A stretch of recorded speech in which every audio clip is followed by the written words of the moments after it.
क्या होगा अगर आप अपने नेल्स को काटना ही बंद कर देंगे? क्या होगा अगर हमारी बॉडी की सारी बोन्स एक साथ टूट जाएं? हमें हिचकियां क्यों आती हैं? हम अपने आप को गुदगुदी क्यों नहीं कर पाते हैं? और कैसे रोज सुबह आपकी हाइट कुछ सेंटीमीटर बढ़ जाती है? और क्या आपको पता है कि गालों पर ये डिंपल्स एक खासियत नहीं बल्कि एक कमी है? इस वीडियो में आप अपनी बॉडी के कुछ ऐसे ही अमेजिंग फैक्ट्स को जानने वाले हो, तो बने रहिए वीडियो के एंड तक। नंबर 18। दोस्तों, आप किसी पर्टिकुलर टाइम टेबल से तो अपने नेल्स कट नहीं करते होंगे। जब आपको फील होता है कि आपके नेल्स बड़े हो गए हैं तो आप उन्हें कट कर लेते हैं। लेकिन क्या आप जानते हैं कि आपके नेल्स का ग्रोथ रेट क्या है और क्या होगा अगर आप कभी भी अपने नेल्स को कट ही ना करें? असल में दोस्तों, एक महीने में आपके नेल्स सिर्फ 3 से 4 मिलीमीटर तक बढ़ते हैं, यानी रोज आपके नेल्स लगभग 0.1 मिलीमीटर रेट से बढ़ते हैं। और अगर आप अपने नेल्स को काटना ही बंद कर देंगे तो नेल्स के बढ़ने के साथ साथ नेल्स में बैक्टीरिया, फंगस और इन्फेक्शन भी बढ़ने लगेंगे। श्रीधर छिल्लाल ऐसे व्यक्ति हैं जिन्होंने 66 ईयर्स तक अपने लेफ्ट हैंड के नेल्स को नहीं काटा था। इन्होंने अपने नेल्स 1952 में बढ़ाने शुरू किए थे और 2018 में काटे थे, इसीलिए इनका नाम Guinness book of world records में भी मौजूद है। इन 66 सालों में इनके लेफ्ट हैंड के नेल्स की लेंथ 909 सेंटीमीटर हो गई थी, लेकिन इन 909 सेंटीमीटर नेल्स का वजन इतना बढ़ गया था कि उनकी हाथ की उंगलियां टेढ़ी पड़ गई थी। और तो और नेल्स के वजन से उनकी बॉडी की लेफ्ट साइड की नर्व्स भी डैमेज हो गई थी, जिसकी वजह से उनके लेफ्ट ईयर की हेयरिंग एबिलिटी भी खत्म हो गई थी। नंबर 17। दोस्तों, ये बात साइकोलॉजिकल प्रूव्ड है कि अगर आपके पास कोई यॉर्निंग कर रहा है यानी उबासी लेता है तो आपको भी ऑटोमेटिकली उबासी आने लगती है। लेकिन क्या आप जानते हैं कि उबासी लेना बॉडी के लिए बहुत जरूरी होता है, क्योंकि उबासी लेने से ह्यूमन बॉडी का टेम्परेचर रेगुलेट होता रहता है, ब्रेन एक्टिव रहता है, बॉडी के अंदर ऑक्सीजन सही से फ्लो होती रहती है और बॉडी के लंग टिश्यू लुब्रिकेट होते रहते हैं। सोचिए दोस्तों, एक छोटी सी दिखने वाली एक्टिविटी आपकी बॉडी की अच्छी फंक्शनिंग में कितना ज्यादा कंट्रीब्यूट करती है। नंबर 16।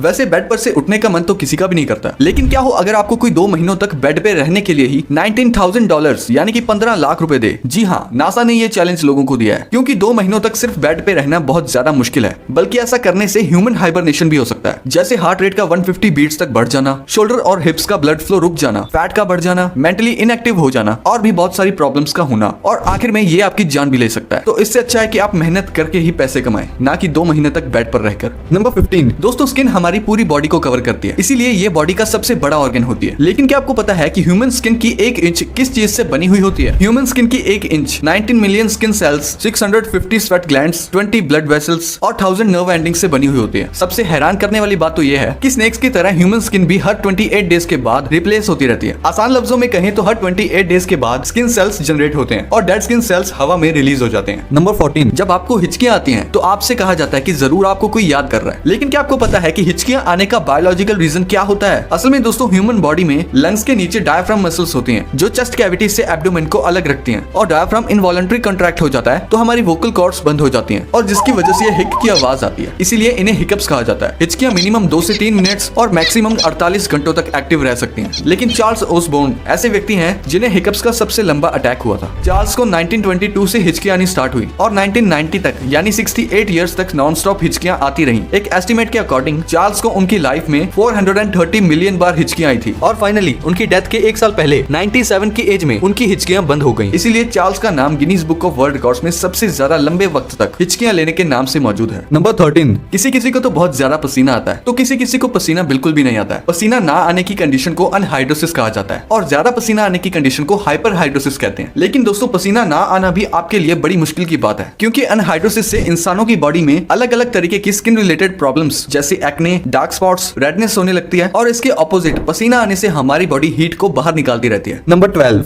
जब हम किसी को गुदगुदी करते हैं तो सामने वाले इंसान पर इसका बहुत असर होता है। वहीं दूसरी तरफ जब हम अपने आप को गुदगुदी करने की कोशिश करते हैं तो हमें ये फील भी नहीं होती है। लेकिन क्या आपको पता है कि ऐसा क्यों होता है? दरअसल दोस्तों, जब हम अपने आप को गुदगुदी करने की कोशिश करते हैं तो हमारी ब्रेन को इसकी जानकारी पहले से ही मौजूद होती है, जिसकी वजह से ब्रेन के सेरेबेलम को पहले से ही पता होता है कि इस तरह की गुदगुदी से कैसा महसूस होगा। इसीलिए जब हम खुद अपने आप को गुदगुदी करने की कोशिश करते हैं तो आपको वो फील भी नहीं होती है। नंबर 11। एक हाथ में कुल 5 उंगलियां होती हैं और सभी उंगलियों के अपने अपने नाम होते हैं। ठीक इसी तरह से हर उंगली की अपनी एक इंपॉर्टेंस होती है। लेकिन क्या आप जानते हैं कि हाथों की 5 उंगलियों में से सबसे ज्यादा खास और इंपॉर्टेंट उंगली असल में पिंकी फिंगर होती है, यानी हमारी सबसे छोटी उंगली। आपको जानकर हैरानी होगी कि पिंकी फिंगर की वजह से ही आपके हाथ की बाकी उंगलियां सही से काम कर पाती हैं। बल्कि हैंड स्पेशलिस्ट डॉक्टर्स के अकॉर्डिंग अगर आप अपनी पिंकी फिंगर को ही खो देते हैं तो आपके हाथ की 50% स्ट्रेंथ कम हो जाती है। नंबर 10। क्या आपको पता है कि जब आप रोज सुबह सोकर उठते हैं तो आपकी हाइट नॉर्मल हाइट से 1 सेंटीमीटर ज्यादा लगती है और शाम होने तक हाइट कम लगने लगती है? ऐसा इसलिए होता है क्योंकि पूरे दिन थकावट और काम करने से बोन्स के बीच मौजूद कार्टिलेज शाम तक कंप्रेस्ड हो जाता है, जिसकी वजह से शाम तक हमारी लंबाई कम लगने लगती है। वहीं दूसरी ओर रात भर आराम करने और सोने से कार्टिलेज रिलैक्स हो जाता है, जिससे सुबह के वक्त हाइट 1 सेंटीमीटर ज्यादा लगती है। नंबर 9। दोस्तों, आपने अपने या फिर लोगों के नाखूनों पर ये सफेद दाग तो देखे ही होंगे। लेकिन क्या कभी आपने सोचा है कि ये कुछ लोगों के ही नाखूनों में क्यों होता है? दरअसल नाखूनों में मौजूद ये सफेद दाग आपकी बॉडी में आयरन, कैल्शियम और मिनरल्स की कमी का कारण होता है। हमारी बॉडी और माइंड का कनेक्शन इतना स्ट्रॉन्ग है कि अगर हमारी बॉडी में कहीं भी कोई गड़बड़ होती है या कोई बीमारी होती है या फिर किसी न्यूट्रिएंट्स की कमी होती है तो उसके सिम्टम्स हमें बहुत जल्दी दिखाई देने लग जाते हैं ताकि हम उसे तुरंत ठीक कर सकें। नंबर 8, क्या आप ब्रेन फ्रीज के बारे में जानते हैं? दरअसल ये एक ऐसी कंडीशन होती है जिसमें किसी भी ठंडी चीज को खाने या पीने के बाद इंसान को ऐसा लगता है कि सारी ठंडक उसके दिमाग में जम गई हो। इस ब्रेन फ्रीज की कंडीशन को मेडिकल टर्म में स्पाइनोपैलेटिन गैंग्लियोन्यूरल कहा जाता था। वैसे ये कंडीशन ज्यादा डेंजरस तो नहीं होती, लेकिन ब्रेन फ्रीज के दौरान बस कभी कभी हेडेक हो जाता है। नंबर 7, ह्यूमन हार्ट हमारी बॉडी का एक ऐसा हिस्सा होता है जो पूरी बॉडी में ब्लड सर्कुलेट करता है। लेकिन क्या आपको पता है कि ह्यूमन हार्ट बिना बॉडी के भी कुछ वक्त तक धड़कता रहता है? दरअसल ह्यूमन हार्ट का अपना एक अलग इलेक्ट्रिकल सिस्टम होता है जो हार्ट को धड़काता है और ब्लड को सर्कुलेट करता रहता है। इसीलिए ह्यूमन हार्ट बॉडी के बाहर भी नॉर्मल टेम्परेचर पर कम से कम 4 घंटों तक धड़कता रहता है। नंबर 6, दोस्तों साइकोलॉजी के अकॉर्डिंग जब हम किसी को पानी पीते हुए देखते हैं तो हमें भी प्यास लगने लग जाती है। लेकिन क्या आपको प्यास लगने के पीछे का बायोलॉजिकल रीजन पता है? असल में जब हम ज्यादा काम करते हैं, भाग दौड़ करते हैं तो हमें थकान होने लगती है और पानी पीने की अर्ज महसूस होती है। जब हमारी बॉडी का वाटर लॉस हमारी बॉडी वेट के 1% के बराबर होता है तो हमें भयंकर प्यास लगने लगती है, और जब ये लॉस 5% तक होता है तो इंसान बेहोश हो सकता है। इसके अलावा अगर वाटर लॉस 10% तक होता है तो डिहाइड्रेशन की वजह से इंसान की मौत भी हो सकती है। नंबर 5,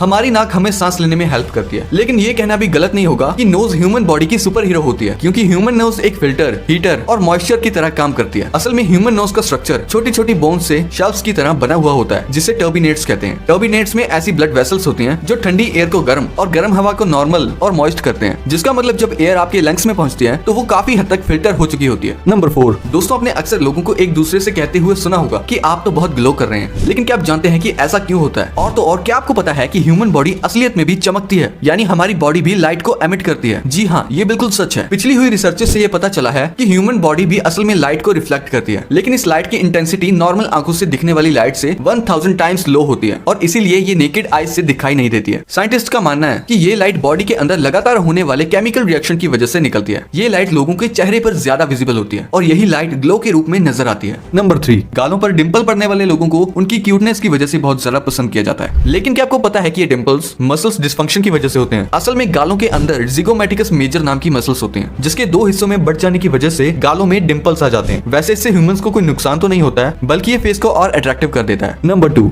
कभी आपने सोचा है कि जब हम अपनी रिकॉर्डेड आवाज को सुनते हैं तो वो अलग क्यों लगती है? ये इसीलिए होता है क्योंकि जब हम बोलते हैं तो हमें अपनी असली आवाज सुनाई ही नहीं देती, क्योंकि हमारी आवाज तो हमारे स्कल की हड्डी से वाइब्रेट होते हुए हमारे कानों तक पहुंचती है। इसी रीजन से हमारी आवाज का बेस बढ़ जाता है और पिच कम हो जाती है। इसका सीधा मतलब ये है कि दूसरों को आपसे ज्यादा आपकी आवाज का पता होता है। 2013 में नेशनल लाइब्रेरी ऑफ मेडिसिन में एक स्टडी हुई जहां कुछ लोगों को कुछ आवाजें सुनाई गई और लोगों को वो आवाज पसंद भी आई, लेकिन तब तक जब तक उनको ये नहीं बताया गया कि ये उनकी खुद की आवाज है। तो इससे ये पता लगता है कि हमें अपनी आवाज इसीलिए अच्छी नहीं लगती क्योंकि हम अपनी आवाज को एक अलग ही तरीके से पहचानते हैं। नंबर 1, हमारी बॉडी में 206 बोन्स होती हैं। जब कोई बोन टूट जाती है तो डॉक्टर सिंपली उस बोन को अलाइन करके प्लास्टर कर देते हैं। अगर कोई सीरियस इंजरी होती है तो इसमें रॉड या स्क्रूज का इस्तेमाल किया जाता है। लेकिन क्या कभी आपने सोचा है कि अगर आपकी बॉडी की सभी हड्डियां एक साथ टूट जाएं तो क्या होगा? अगर अनफॉर्चुनेटली ऐसा कुछ होता है कि बॉडी की सारी बोन्स एक साथ टूट जाएं तो ये बहुत सीरियस प्रॉब्लम हो सकती है, क्योंकि हाथ या पैर की बोन्स को अलाइन करना इजी होता है और लगातार रेस्ट करने से हम ठीक भी हो सकते हैं। कोई बड़ी प्रॉब्लम वाली बात नहीं होती। लेकिन हमारी बॉडी में बहुत सारी सेंसिटिव बोन्स भी होती हैं, like jaw, collar bone, back bone. इसे रिस्की बना देती हैं। वैसे सारी बोन्स का एक साथ टूट जाना बहुत रेयर होता है। 2011 में एक 22 साल का लड़का एक बिल्डिंग के 9th फ्लोर से गिर गया था, जिसकी ऊंचाई लगभग 100 फीट थी। लकीली उस लड़के की जान तो बच गई, लेकिन उसकी बॉडी की सारी हड्डियां टूट गई थी। 3 महीनों के ट्रीटमेंट के बाद भी वो लड़का ठीक नहीं हो पाया था और ना ही उसकी सारी हड्डियां वापस से रिकवर हो पाई थी। यानी बॉडी की सारी बोन्स के टूटने के बाद रिकवर होना लगभग इम्पॉसिबल होता है। लेकिन काफी सारी बोन्स ऐसी होती हैं जिनका डैमेज होना आपको पूरी लाइफ के लिए पैरालाइज बना सकता है। तो दोस्तों, अब अगर आपको ये वीडियो अच्छी लगी है तो इसे लाइक कर दो और आने वाली और भी अमेजिंग और इंटरेस्टिंग वीडियोस देखने के लिए